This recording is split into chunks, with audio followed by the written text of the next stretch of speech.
Next match that's another interesting thing. They put the main two titles back to back. I don't know. I can't understand any of the things they do. So I'll say this about Lashley against McIntyre, just in terms of the pre-match, is that I feel that the go home show, they didn't do enough. They did something, but they didn't do enough to make me believe Lashley had a chance to win this match. I feel like they didn't do a good job selling the pay-per-view.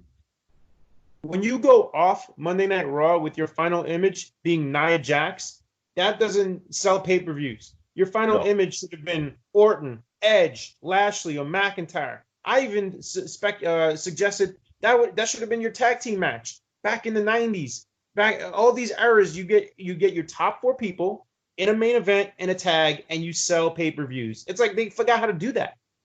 Yeah.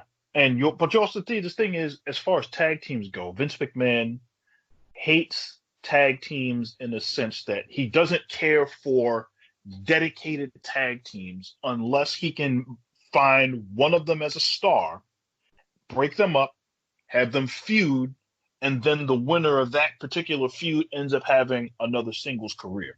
He doesn't have tag team. He takes singles wrestlers, like you said, and puts them together in a feud with two other singles wrestlers. That's usually how they book a go home show going into a pay per view. But in general, he doesn't care for tag teams, so that's in the toilet. I don't know. Nothing they do makes sense. It's only going to get worse now. So the match starts. We get Lashley actually attacks him before the bell with the full Nelson, which was a nice thing because you don't really see that. I also like the fact that a simple move like the full Nelson, which is not utilized anymore, is now taken seriously. So I like that a lot. I'll say this: there was a really scary botch outside the Yeah. ring where McIntyre almost dropped on his head. I mean that was ugly. Yeah, that was a bad fireman's carry. I don't know. I think what he was trying to do was what he eventually did afterwards was literally seconds after that. He was supposed to pick him up and swing him into the ring post. But what I think happened is, let's be honest, McIntyre is 6'7", 260. So he picked him up and he probably lost his balance. And then, like you say, he just literally dumped him on his face. So He it looked very bad. And even lucky. on the replay, it looked even worse. Yes. McIntyre was lucky not to break his neck right there. That was pretty devastating. I'll say this about the match before we talk about the finish.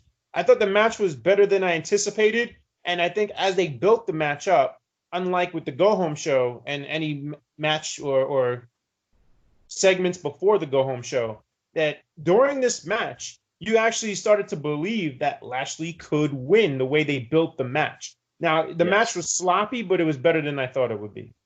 Yeah, actually thought that there were sloppy points, as you just stated. I think that because of the size of both guys, and I think that because of how much effort they were putting into the match, it looked like although you could get away with a little bit of the sloppiness and the fact that they were trying to sell a story of these big guys are exerting a lot of energy, trying to do whatever they can because they're big guys. And this was another match, like I was saying before, where there were a lot of one counts going later on into the match where you would see guys kicking out.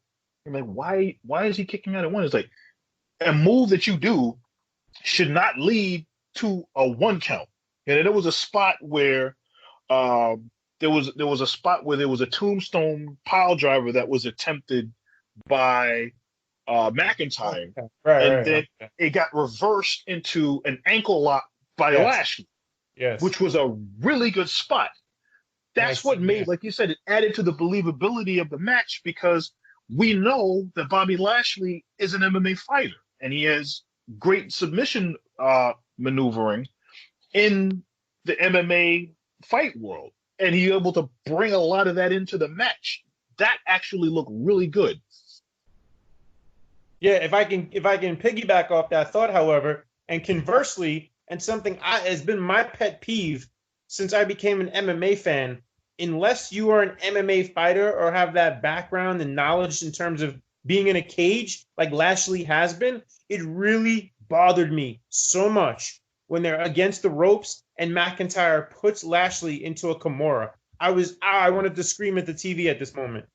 Yeah, but I think that kind of played into what they were going for in the match. But I do understand where you're coming from.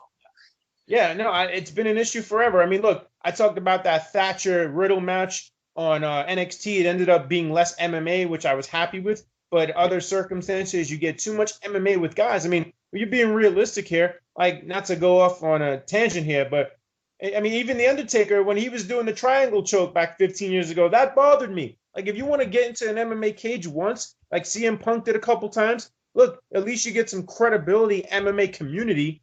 And oh, fine, okay, now you could do the triangle choke, but I just it bothers me too much. Sorry, I don't, That's okay. I understand where you're coming from. Like if you were a boxer, Big Show would be somewhat believable because he actually did get in a boxing ring. Whereas somebody that's just coming off the street and you put him in a wrestling ring, and now all of a sudden he has no boxing background or no MMA background, and then you see him using MMA submission holds. right. It's not the way it used to be where you could say a guy went to Japan and learned X amount of moves and then comes back 6 months later and he's got a completely different move set. That's not the case here. Exactly. And then I don't know. You explained it better. I know you wanted to shed light on why they did this finish. And Lana comes down, they do this crap, and then of course Lashley ends up losing, as we knew he would lose. But you go ahead, shed light on this finish. Yeah. Well, Lana getting on the apron, she almost got cracked, got out of the way, turned around after that Glasgow kiss. I guess that's what the headbutt is called. Then turned around. Lashley throws McIntyre to the ropes. McIntyre hits him with the Claymore, goes right into Lana, who then falls into MVP, and then that's the end of the match. What I think is happening is that they've been teasing this for a while. I think that MVP is going to start up a faction with Lashley involved, and I think he's going to add a couple other wrestlers with him. What this does is two things. One, it establishes the fact that Lashley doesn't lose any heat by losing to Drew McIntyre the way that he did. It puts the blame squarely on Lana being ambitious. At least that's what the character is doing. It's a way to get Lana off of Lashley, and then they can move him to this faction with MVP. As you saw them teasing, well, you can't tell your wife what to do. That's your discussion for you, et cetera, et cetera.